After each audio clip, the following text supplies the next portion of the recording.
Forgot to take that baby down, didn't I? I'll be with you in a moment there, folks. Too funny. Sometimes you just don't click the right thing. Oh, I clicked it, but it didn't go away. There it is. Greetings and welcome. This is the New Thought Media Network. I'm Ken Ludwig, and you are watching the Vibrant Living Hour. Hope this day finds you safe, healthy, and happy, and you are enjoying your best life. Just whatever you're doing, wherever you're doing it, hope it's just bringing you joy and exuberance and just an abundance of feeling good in every cell of your being. It is it's another Thursday. Here we are. The world keeps turning. The world is turning in very, very strange ways. I wanted to, been hearing I guess we're all hearing a lot in the news, in social media, everywhere. Why do I look so crooked for today? Just about the state of the world, about what's going on, the war in Ukraine, the inflation, the tensions in our country. And I was listening to a show the other night, and there was a conversation going on that really kind of struck me.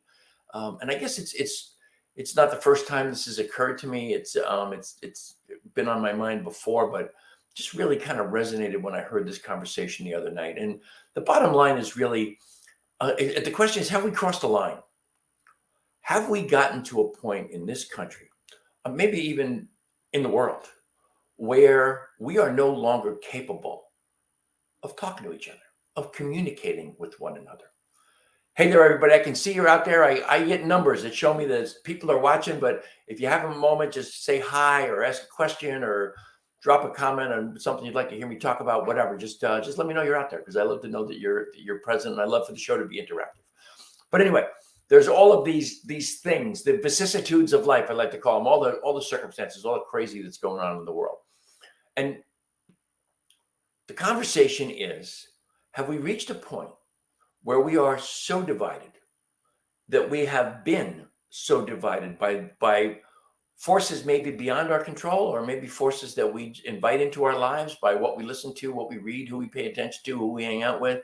Have we reached a point where we are afraid, so to speak, of everyone who has a different idea than we do?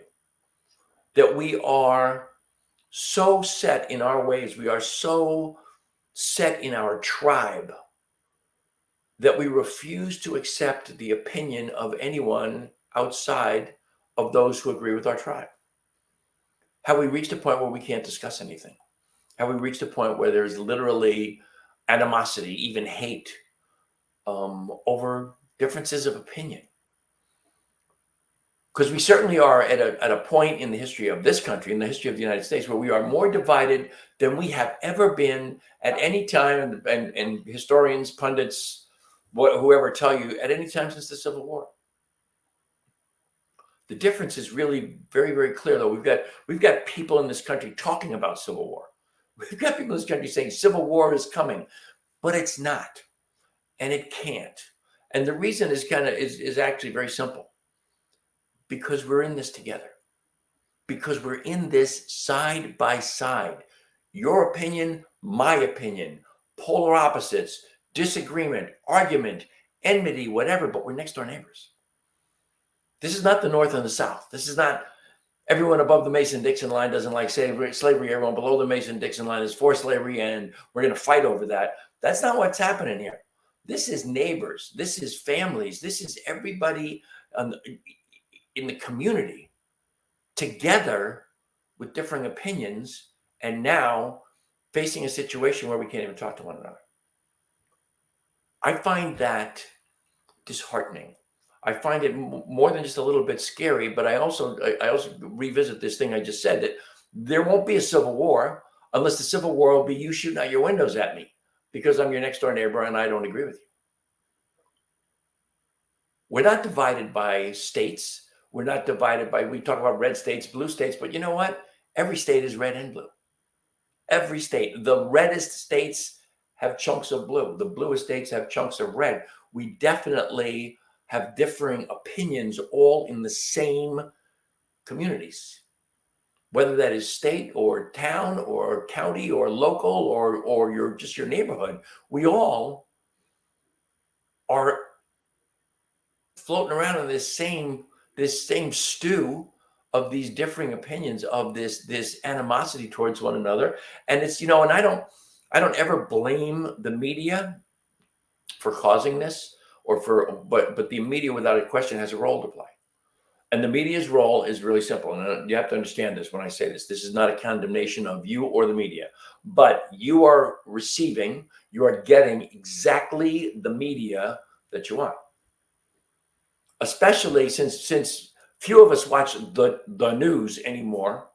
We get a lot of our media via social media, via the internet, via or different websites that we go to and things. And all the algorithms feed to us what it is the algorithms read as what we desire. So if you are watching, pick an animal, man. If you're watching conservative media, if you're watching Fox News or One American News, or even further down the rabbit hole into the loony bins fringe, if you're watching those things, the algorithms of social media and the internet are going to feed you more of that kind of stuff to look at. That will be the preference of what you see as a choice to look at. If you're exact opposite, if you're watching MSNBC, CNN, or what's considered to be liberal media, I don't necessarily get that particularly. But if that's what you're watching, you're going to get more of that. That's what it's going to get fed to you. And what happens is we divide into tribes because we're getting absolutely separate streams of information that are not necessarily giving us the same facts. They're not necessarily giving us the straight skinny, if you will, of what's coming through, of what's going on in the world today. And what we wind up doing is, again, we divide into tribes. Left, right. I look opposite on the screen, but that is my left and that is my right. But we get to a point where the opinions of the right, the information streams of the right totally differ from the information streams of the left, and our thought processes, our allegiances, our concerns, our desires completely separate and divide. They're disparate completely. And then we come back to the original question. Because we are dealing with completely disparate information bubbles, if you will, or life bubbles, because they're so completely different, we literally agree on very, very little.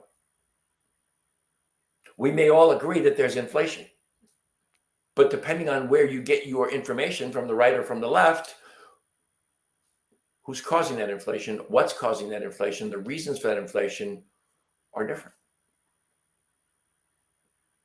Politically motivated in most instances, you bet.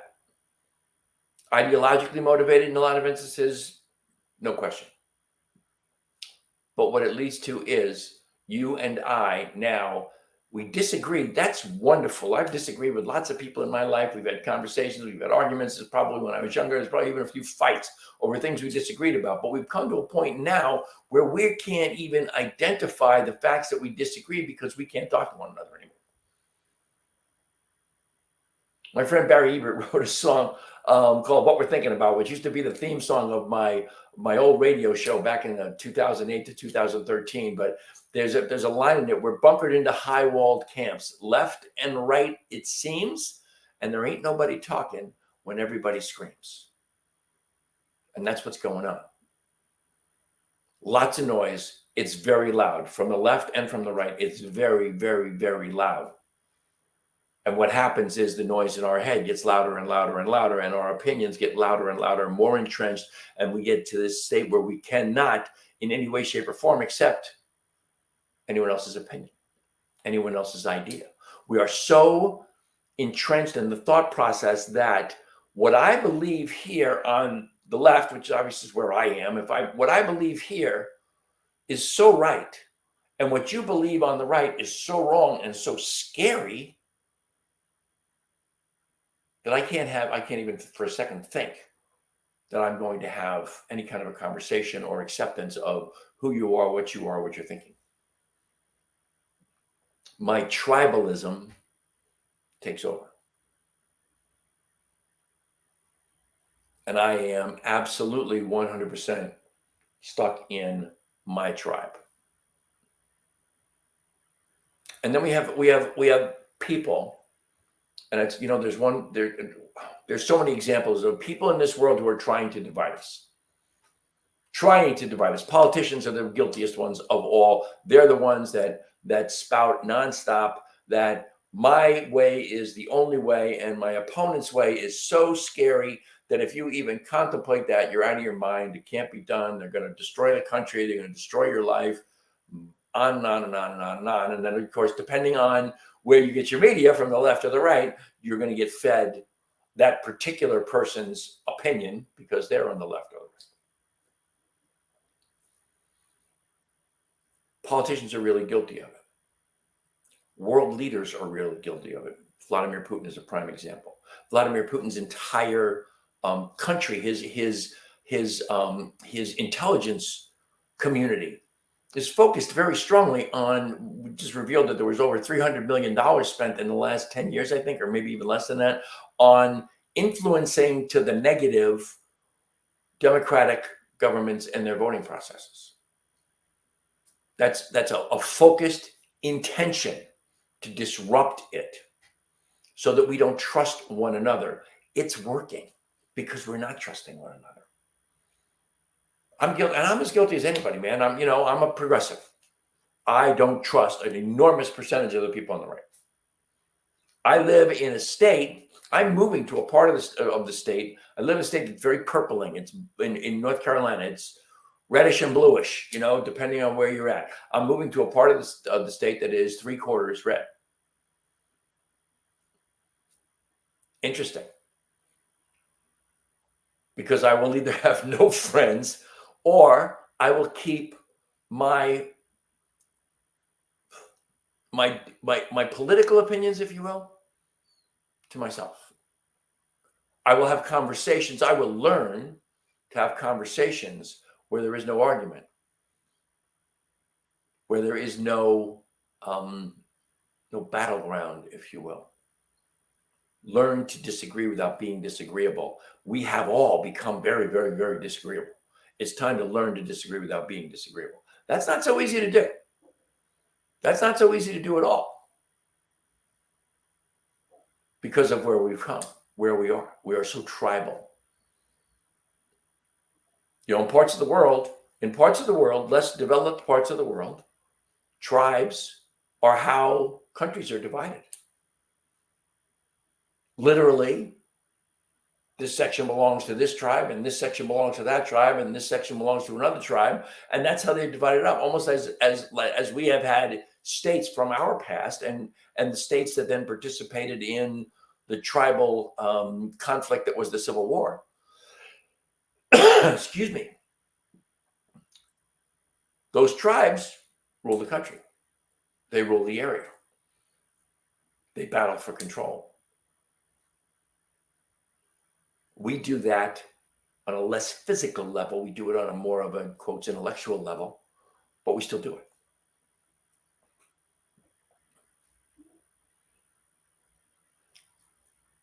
We do have people in this country, and you can identify them however you want. I'm not going to name names. Part of me says I could and I should, but I'm not going to. We have people who are absolutely dividing us against things that we have depended on. We have depended upon our government, our structure of our government. We've depended on our elections. We have depended on our law enforcement organizations, both local and state and federal.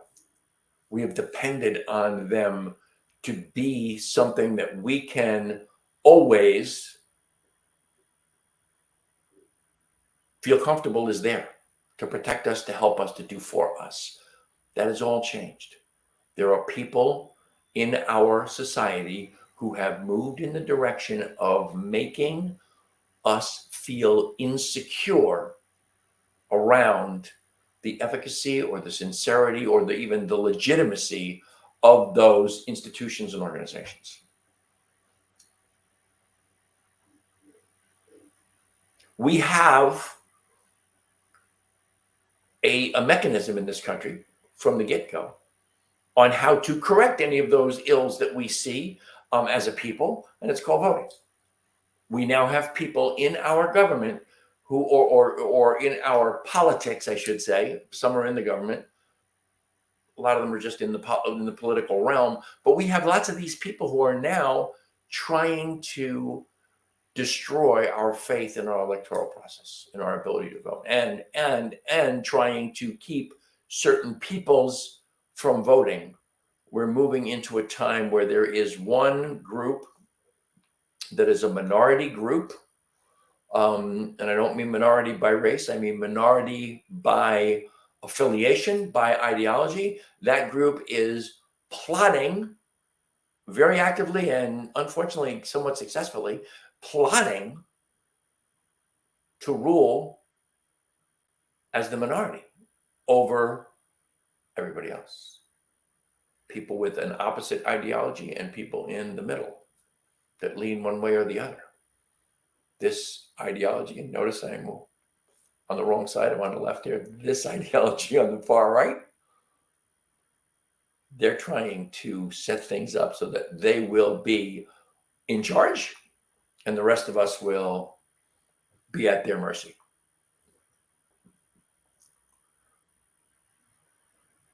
Somewhere along the line, you, me, as individuals, not as liberals, progressives, conservatives, MAGAs, MAGA, whatever the hell you want to call them, whatever that is, individually, we have to stop and say, this experiment that we are living in, this democratic republic that we are a part of, needs to be preserved. And we need to preserve it by ensuring the integrity of our voting and by ensuring that we vote and that we move in the direction of wanting to be run as a democracy, not as an autocracy. This is getting way more political than I wanted it to be. Because what I really want to say is more than anything is, I think the perfect line is, we have to, as individuals, we each have to embrace the idea of, I am going to disagree with you, but I am not going to do it disagreeably. We can have a conversation without being nasty, without calling names, without judging, without compartmentalizing. We can do that. We can do it because we have the free will, we have the intellect to do it. The hardest part about this tribal mentality is to be kicked out of your tribe, to change your mind, to say, okay, I don't agree with this BS on the right. I'm going to move more towards the center, and people on the right are going to cancel your butt. And it's not all that different on the left. They're going to cancel you. Now you're not part of the tribe anymore. That's a little scary. And that's where we get to this point where people are now expressing the idea, excuse me, that they are not comfortable expressing their opinion because they're afraid they're going to be canceled. They're afraid they're going to be attacked by either people of the opposite ideology or people of the agreeing ideology if they move out of that, even a little.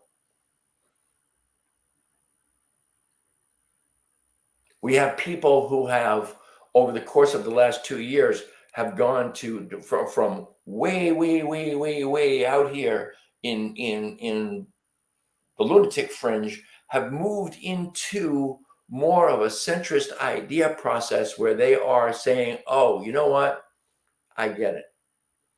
I get that what happened in 2020 was a free and fair election and everything is as it should be. And the minute they do that, the people on that, from that lunatic fringe, immediately start calling them names, cancel them, and they disappear from power or influence or from sight, just simply because they've had the common sense to think and go, oh, yeah, belong over here. This is where legitimate thinking is. So, I don't want to beat that horse into the ground. What I do want to do is transition from that into the idea of, we've all heard about the stress hormone have, and we all get that there is lots and lots of stress in the world. And I want to tell you something. I have been, I don't want to say the victim because it's not the right word. I have been influenced, if you will, by unconscious stress, by stress that I didn't know was there. Interesting. And the stress was the stress of my beloved Lisa and I moving from Colorado to North Carolina back in November of last year, knowing without a question or a doubt that we were going to get a house in 2 or 3 months, everything would be hunky-dory. And here we are. We will, if all proceeds as planned here, to closing with the house that we made an offer on that was actually accepted. Our 7th offer finally got accepted after looking at 70 houses and 13 trips 120 miles away to the area that we wanted to look at in the Winston-Salem area. We're going to move to Mocksville, North Carolina, we hope. And if all goes as planned, we'll be moved in just about a year after we left Colorado. That was going to be a 2 or 3 month proposition. It's going to be 4 times that by the time we get it done. There was a modicum of stress involved there that I was very aware of. There was an even more enormous part of stress there that I wasn't aware of. And I wasn't aware of it until it relieved itself by actually having this offer accepted on the house. That's an interesting thing to me, because I am somebody who is, I've got a very, very, very consistent spiritual practice. I meditate. I try to meditate every day. Rarely less than 5 days a week do I meditate. Rarely. And then there's prayer work, and there's affirmations, and there's gratitudes, and hopefully there's exercise and good nutrition, all part of daily spiritual practice every single day. And I have always maintained that that daily spiritual practice gives me the resilience to deal with the vicissitudes of life, with the stresses of life. I've always been very clear that that's what it is. But sometimes life is bigger than the practice. And I have been experiencing this stress that I did not know was there. Now, I want to tell you something. Stress is your adrenal glands produce cortisol, which is a hormone we produce to help deal with stress. I can feel myself getting dry. I can hear, if Lisa's watching, Lisa, I can hear Lisa go and saying to herself, drink some water, will you?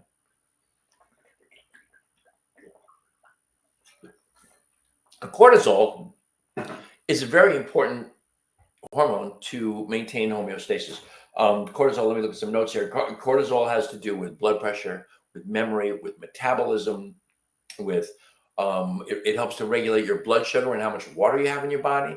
It also deals with inflammation big time, and or helps to regulate that. And if you have, what happens is, if you're under too much stress, you are producing more cortisol than you need on a consistent basis, on a continuous basis. What that can lead to is all kinds of distress: high blood pressure, diabetes, obesity, depression, menstrual irregularities. It can lead to all kinds of things that happen in the body. One of them I read was it can result in, too much cortisol can result in increased urination.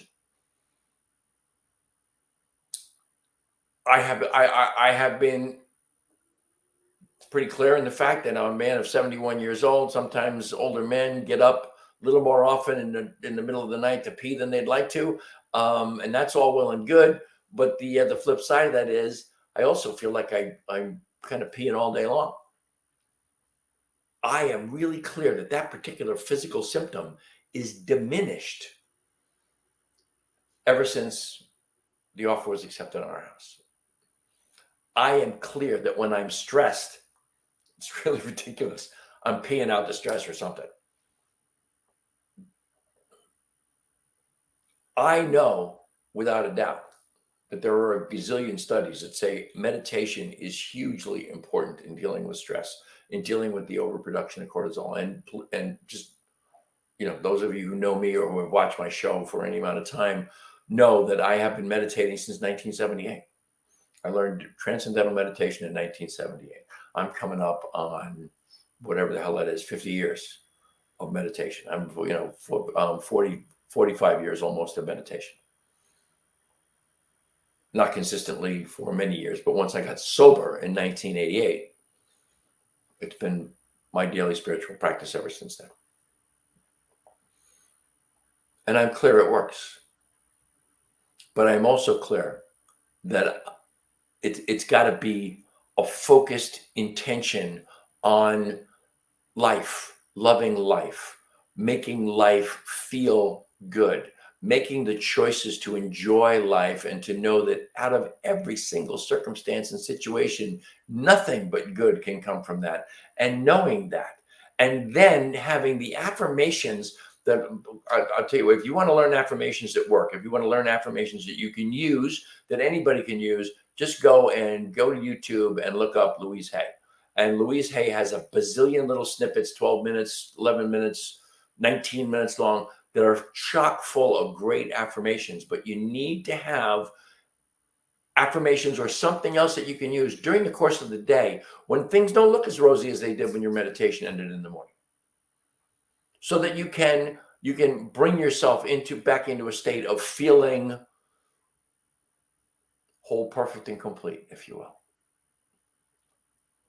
And the other thing I will tell you is there are, diet and exercise have a tremendous amount to do with controlling stress and to alleviate the overproduction of cortisol. But I'm also going to tell you, our sponsor, CBD by HempWorks, this absolutely contributes to homeostasis in the autonomic nervous system, which is what is affected by, that's another whole piece of this puzzle.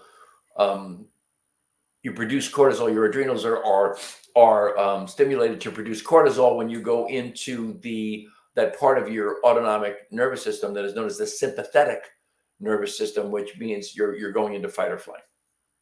And what we want to be in is the parasympathetic nervous system. And one way to get to the parasympathetic nervous system is CBD, along with the other things I'm talking about: prayer work, affirmations, meditation.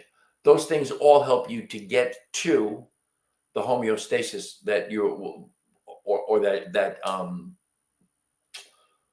that parasympathetic nervous system, which is where we belong. That is, they call it rest and digest, or breed and feed. It's where your natural state is your parasympathetic nervous system. That sympathetic nervous system is that fight or flight, and that's not where we belong. And unfortunately, in the world we live in, too often, most of us, or not most of us, but a good deal of us, many of us find ourselves living in that space all the time, stressed out, cortisol pumping, fight or flight nonstop, and we don't know we're there. That's the big piece. We have normalized that, so that when we're in fight or flight, which feels like we're in the normal space, being stressed out is who we are. Being stressed out is life. Baloney. What you really want to do is find the things that help you to relieve those stressors.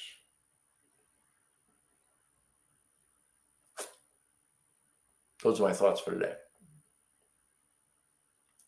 By the way, when we talk about the right wing and the left wing, remember, it's all part of the same bird. Just thought I'd throw that in at the end here.